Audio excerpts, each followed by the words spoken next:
PianoLessons.com, the #1 name in piano lessons online.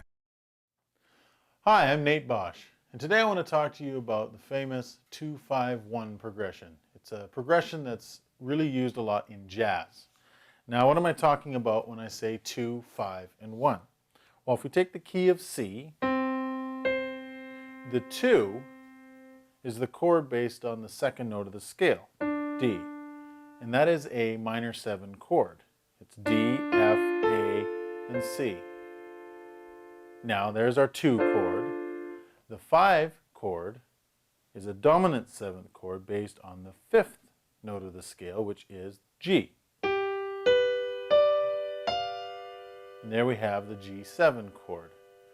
And the last chord in that progression is the 1 chord, which is based on the root or the C. It's also the 7th chord.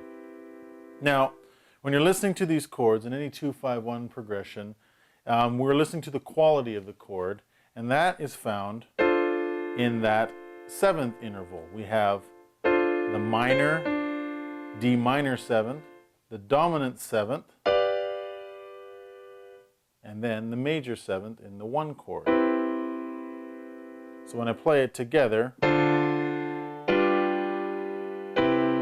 can hear how each one has a different quality. There's the minor 7 to the dominant 7, and then we have the major 7th on the 1 chord. So there you have a basic 2-5-1 progression. Now the key to understanding where 2-5-1 is look at every key. Say in the key of F, what would be the 2-5-1 progression in F? So we have the root, the F major 7 would be the 1. So the 2 chord would start on G, and using the notes in the F major scale we can build. There's our G minor 7 chord, so there's our 2 chord. And when we go to the 5 chord, what's the 5th note in the F scale? Well, that's C.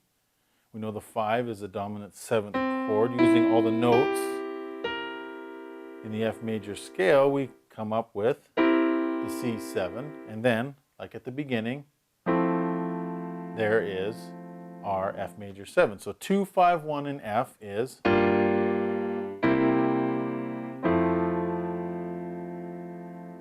and you can do that with every key. So let's pick A, for example. There's A. Now, if we're doing the 7th there's our 1 chord. The 2 would be the B minor 7. The 5 would be, well, what's 5 away from the A? E. There's our 5-7 or dominant 7th chord, and then we end off with the 1. So you'll find that in jazz, that you can hear that. It's a very, very jazzy sounding. You swing it a little bit and all of a sudden, okay, yeah, I can see how that has a little bit of a jazzy feel to it. So that's the most popular chord progression you'll find in jazz music.